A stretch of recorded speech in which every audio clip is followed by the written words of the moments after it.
Hello everyone, in today's video we are going to determine the maximum moment in beams. This is part 5, including the following key points: how to determine the support reactions for the given loads, draw the shear force and bending moment diagram, taking into account the effect of a concentrated moment applied to the beam.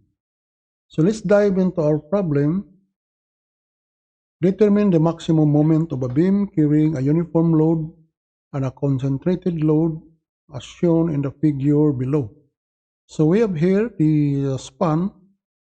We have a cantilever beam applied. We have a 65 kilonewton applied at the pre-end and a uniformly distributed load of 60 kilonewton per meter spanning at 1.5 meters from support A.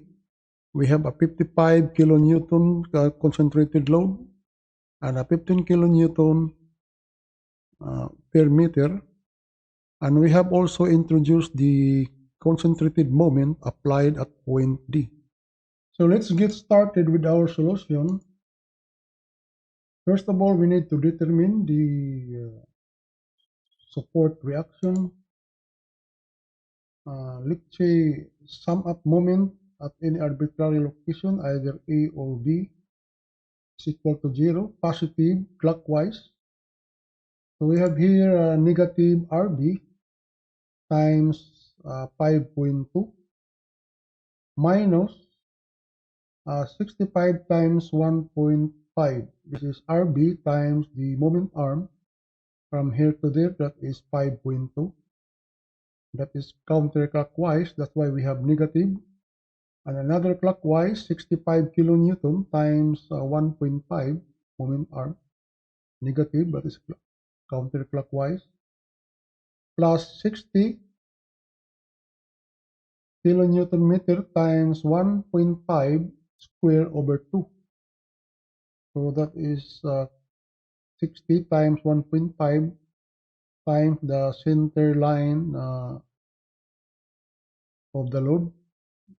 So the point A, that is the moment arm, plus the 50 kilonewton meter applied at point D. We have here 50 kilonewton meter plus 50 kilonewton, that is the concentrated load, times the moment arm, which is 3.7 from here to there, plus the uniformly distributed load of 15 kilonewton per meter times 1.5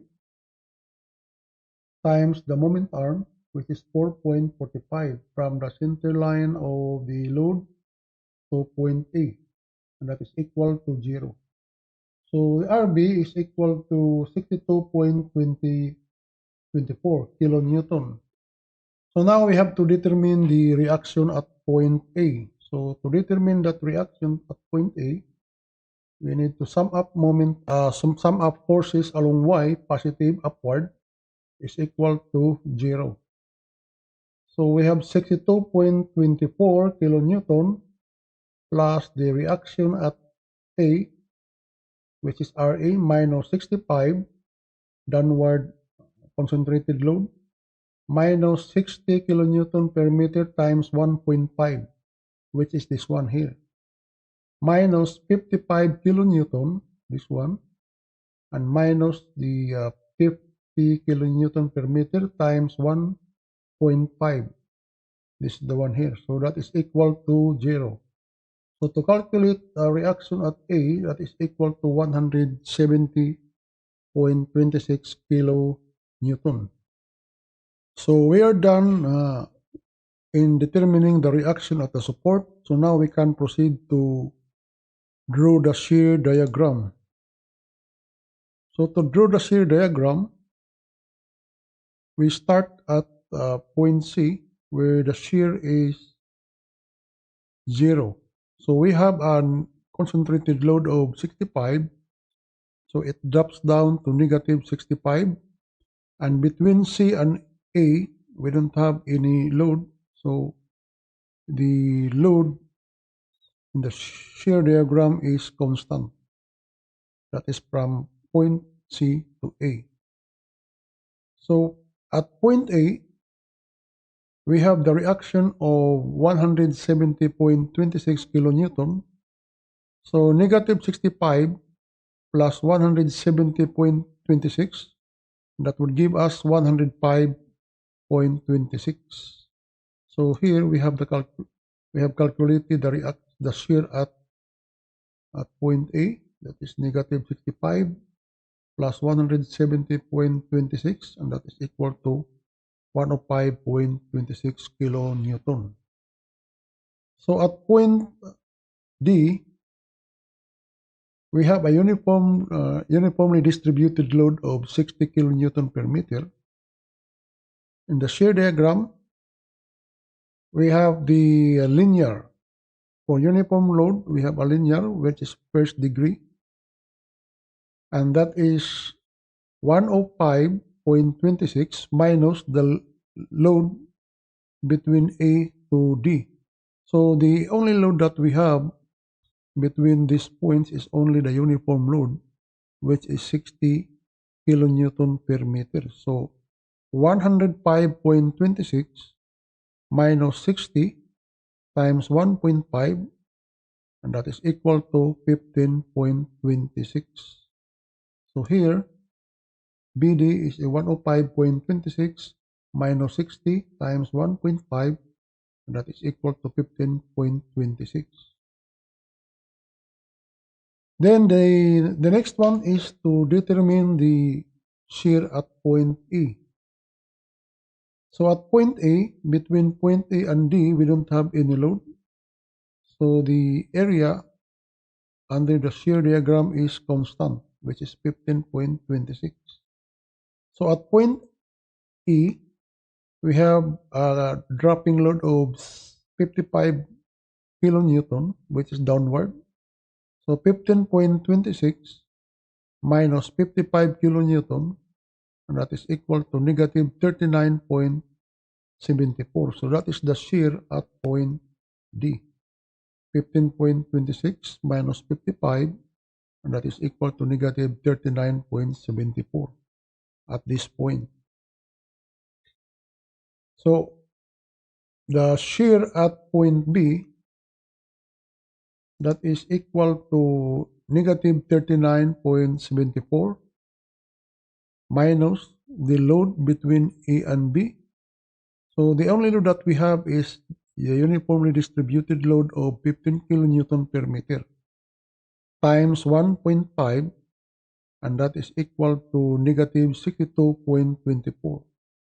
So that is the shear at point B, minus 62.24. But at point B, we have the reaction, upward reaction of 62.24. So minus 62.24 plus 62.24 kilonewton, that is go back to 0. So if just in case they are not equal to 0, so you will need to recheck your previous calculation here, and it must equal to 0 at this point, so that the whole system will be in equilibrium. So now we are done with the shear diagram. So we are ready to start to draw the moment diagram. So to draw the moment diagram, we have here the maximum moment can be determined by calculating the area under the shear diagram, starting from the point of zero shear. So if you notice here in our shear diagram, we have two locations of zero shear. This zero shear is the location also where the moment are maximum. But since we have 2 points, 2 locations of zero shear, so we don't know which one is maximum. So we will need to draw the moment diagram so that we can determine which location where the moment is maximum. So at point C, we don't have anything here except C is equal to 0, because that is the free end of the cantilever beam.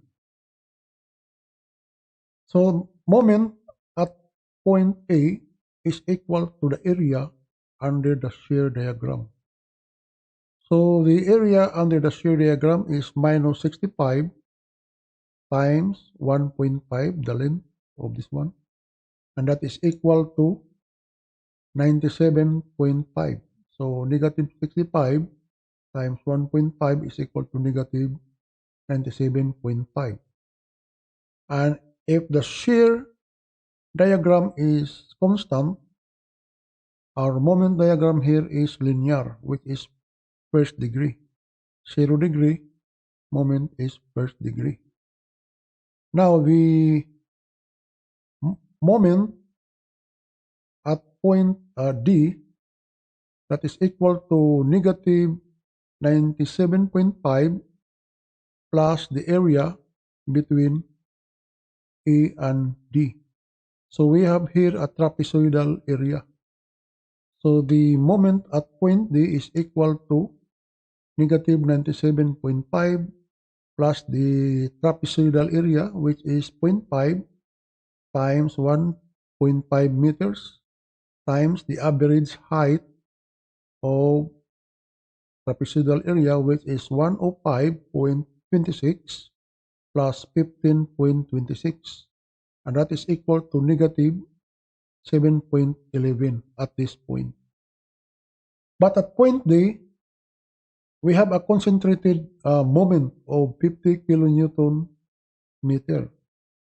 So you need to add that moment, so negative 7.11 plus 50, that would give us 42.89. So if just in case, guys, this moment is counterclockwise, you need to account that negative sign. So negative 7.11, then negative 55. So that's all negative. It will go down here if just in case this is counterclockwise. But in our case, we have this clockwise. So that's why we add it from negative 711 to plus 50. That's why we have 42.89.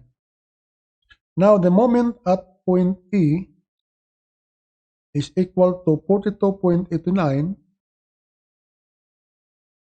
plus the area under the shear diagram, which is 15.26 times 2.2. So the moment at point E, we have 42.89 plus 15.26 times 2.2, that is 76.46 positive, because this area under the shear diagram is positive. So again, this is constant in the shear diagram, so our moment diagram is linear. 0 degree, this is first degree. So now the next one is to determine the moment at point B. We all know that the moment at point B, whether it is pin or roller, it should be 0. But this is another way to check whether our calculation is correct. So let us calculate the moment at B.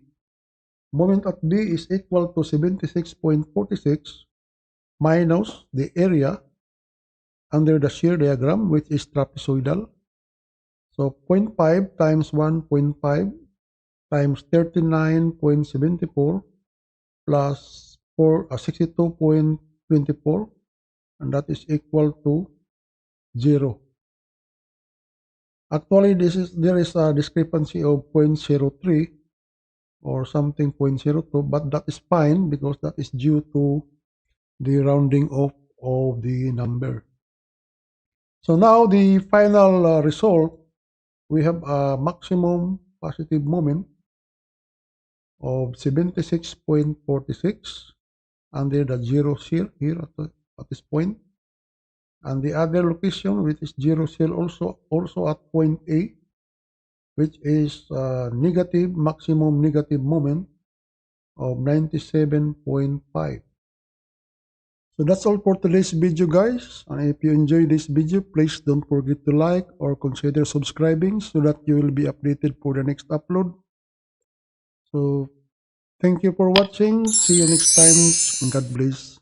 Bye bye.